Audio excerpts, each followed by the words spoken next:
तो 12वीं के एग्जाम खत्म और अब जिंदगी का सबसे बड़ा सवाल सामने आके खड़ा हो गया है। अब आगे क्या? देखिए, ये सिर्फ एक सवाल नहीं है, ये वो मोड़ है जहां से आपके फ्यूचर की पूरी कहानी लिखी जाएगी। चलिए आज इस कहानी को एक सही शुरुआत देते हैं। मैं समझ सकता हूँ, इस वक्त दिमाग में ना एक तरह का तूफान चल रहा होगा। कोई कुछ कह रहा है, कोई कुछ और, दोस्त, रिश्तेदार, पड़ोसी, सबकी अपनी अपनी सलाह है। लेकिन इतने शोर के बीच आपके लिए क्या सही है, ये फैसला आखिर कैसे हो?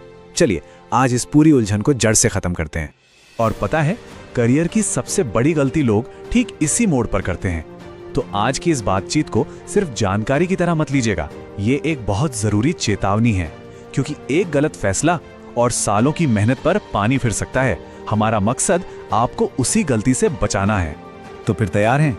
चलिए इस कंफ्यूजन के धुएं को हटाते हैं और देखते हैं कि सामने रास्ते कौन कौन से हैं। सबसे पहले ये समझते हैं कि 12वीं के बाद सरकारी नौकरी के वो टॉप 5 रास्ते आखिर हैं कौन से, जिन पर हर साल लाखों स्टूडेंट्स अपनी किस्मत आजमाते हैं। लिस्ट में सबसे पहला और सबसे पॉपुलर रास्ता है SSC CHSL। अगर किसी को एक आराम की सेटल लाइफ वाली डेस्क जॉब चाहिए, जहां सेंट्रल गवर्नमेंट की सिक्योरिटी हो, शहर में अच्छी पोस्टिंग मिले और प्रमोशन का रास्ता भी एकदम साफ हो, तो समझिए कि ये ऑप्शन बिल्कुल आपके लिए ही बना है। इसके बाद आता है इंडिया का सबसे बड़ा एम्प्लॉयर, हमारी अपनी भारतीय रेलवे। देखिए, रेलवे में नौकरी का सीधा मतलब है जिंदगी भर की पक्की सुरक्षा। हर साल हजारों की संख्या में वैकेंसीज, शानदार फायदे, पेंशन और स्टेबिलिटी, ये पूरा का पूरा पैकेज इसे एक टॉप चॉइस बनाता है। और अगर दिल में देश के लिए कुछ कर गुजरने का जज्बा है, तो फिर इंडियन आर्मी से बेहतर कुछ भी नहीं है। यहाँ सैलरी तो जबरदस्त है ही, पर उससे कहीं ज्यादा है वो सम्मान और गर्व जो वर्दी पहनकर मिलता है, वो बिल्कुल अनमोल है। साथ में मिलती हैं टॉप क्लास मेडिकल सुविधाएं और जल्दी रिटायरमेंट का वो फायदा जो कहीं और मिल ही नहीं सकता। क्या आपको टेक्नोलॉजी और एडवेंचर का कॉम्बिनेशन पसंद है? तो इंडियन नेवी और एयरफोर्स आपको बुला रही हैं। यहाँ आप हाईटेक मशीनों पर काम करते हैं, दुनिया घूमने का मौका मिलता है। मतलब ये सिर्फ एक नौकरी नहीं है, ये एक लाइफस्टाइल है, एक एडवेंचर है। और आखिर में, अगर आप समाज में रहकर सीधे तौर पर एक बदलाव लाना चाहते हैं, तो पुलिस फोर्स से जुड़ सकते हैं। ये एक पावरफुल सरकारी नौकरी है जहां आप अपने ही इलाके में रहकर लोगों की मदद करते हैं और एक कांस्टेबल से शुरू करके डिपार्टमेंट में बहुत ऊंचे पद तक पहुंच सकते हैं। लेकिन रुकिए, सिर्फ नौकरी का नाम और सैलरी देखकर फैसला मत कर लीजिएगा। यह है दूसरी और शायद सबसे बड़ी गलती जो स्टूडेंट्स करते हैं। अब हम इन नौकरियों की गहराई में उतरेंगे, उन बातों को जानेंगे जो आम तौर पर कोई नहीं बताता। तो मन में यही सवाल आ रहे होंगे, है ना, कि इन सब में सबसे मुश्किल एग्जाम किसका है, कंपटीशन सबसे ज्यादा किसमें है और कहां प्रमोशन सबसे तेजी से मिलता है। चलिए इन सारे सवालों के जवाब एक एक करके ढूंढते हैं, ताकि आपका फैसला एकदम स्मार्ट हो। अब जरा इस टेबल को बहुत ध्यान से देखिए।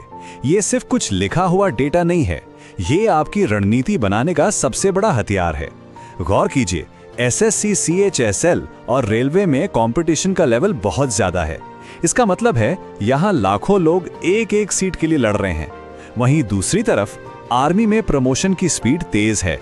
ये छोटी छोटी बातें ही हैं जो बाद में बड़ा फर्क पैदा करती हैं। एक बात गांठ बांध लीजिए, दुनिया में कोई बेस्ट जॉब नहीं होती। बेस्ट जॉब सिर्फ वो होती है जो आपके लिए बनी हो, जो आपकी 12वीं की स्ट्रीम और आपकी पर्सनल स्ट्रेंथ से मैच करती हो। तो चलिए अब देखते हैं कि आपकी स्ट्रीम के हिसाब से आपके लिए बेस्ट क्या रहेगा। अगर आपने आर्ट्स से 12वीं की है, तो SSC, CHSL, रेलवे और पुलिस आपके लिए एकदम परफेक्ट हैं। क्यों?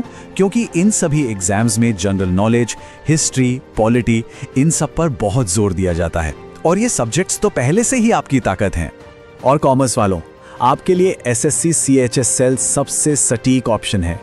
Data entry operator, lower division clerk, ये सारी पोस्ट आपके नंबर्स और मैनेजमेंट स्किल्स के लिए ही बनी है। इसके अलावा रेलवे क्लर्क और पोस्ट ऑफिस भी आपके लिए बहुत अच्छे मौके हैं। और साइंस के स्टूडेंट्स, आपके लिए तो सच में दरवाजों की कोई कमी नहीं है। आर्मी, नेवी, एयरफोर्स, इन तीनों की जो टेक्निकल विंग्स हैं, उन्हें आप जैसे ही लोगों की जरूरत है, जिनके फिजिक्स और मैथ्स के कॉन्सेप्ट्स एकदम क्लियर हों। और रेलवे में भी टेक्निकल रोल्स की भरमार है। ठीक है, तो अब तक शायद आपने अपने लिए एक रास्ता चुन लिया होगा, और ये तो सिर्फ आधा काम हुआ है। अब जो सबसे बड़ी गलती लोग करते हैं वो है सपना तो देख लेना, पर उसे पूरा करने का कोई एक्शन प्लान ना बनाना। चलिए अगले 6 महीनों के लिए आपका एक विनिंग प्लान बनाते हैं। ये रहा आपका 3 step success formula. Step 1, maths, reasoning और जीके। इन 3 पिलर्स को एकदम चट्टान जैसा मजबूत कर लीजिए, क्योंकि 75% पेपर इन्हीं से आता है। स्टेप 2, हर रोज 4 से 6 घंटे का एक फिक्स स्टडी प्लान बनाइए और उसे अनुशासन के साथ फॉलो कीजिए। और स्टेप 3, स्मार्ट बनिए। हर सब्जेक्ट के सबसे जरूरी टॉपिक्स को पहचानिए और उन्हें पहले खत्म कीजिए। अब फोकस कहाँ करना है वो भी देख लीजिए।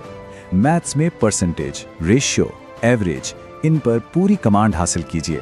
रीजनिंग में कोडिंग, डिकोडिंग और सीरीज आपके स्कोर बूस्टर साबित होंगे। और जीके में इंडियन पॉलिटी, हिस्ट्री, ज्योग्राफी, इन पर अच्छी पकड़ बनाइए। सफलता की असली चाबी इन्हीं टॉपिक्स में छिपी है। चलिए अब तक की सारी जानकारी को एक साथ जोड़ते हैं और आपके लिए फाइनल फैसला लेने में मदद करते हैं। याद रखिए, ये सिर्फ एक नौकरी चुनने की बात नहीं है, ये अपने आने वाले कल की जिंदगी का स्टाइल चुनने जैसा है। तो अब सवाल बिल्कुल सीधा है। अगर आपको एक सेफ, अच्छी सैलरी वाली डेस्क जॉब चाहिए जिसमें वर्क लाइफ बैलेंस भी हो, तो आंख बंद करके एसएससी सीएचएसएल की तैयारी में लग जाइए। लेकिन अगर आपका सपना सिर्फ और सिर्फ वर्दी पहनना है, तो बिना कुछ सोचे समझे आर्मी या पुलिस ही आपकी सही मंजिल है।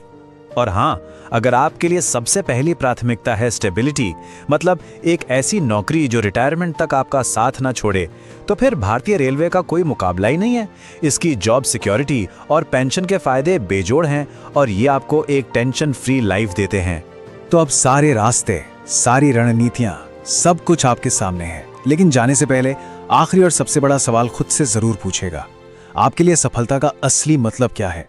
क्या वो सिर्फ एक अच्छी सैलरी है, या फिर सम्मान, रोमांच, स्थिरता या समाज की सेवा? सोचिए, क्योंकि इसका जवाब सिर्फ और सिर्फ आपके पास है। अपना रास्ता खुद चुनिए।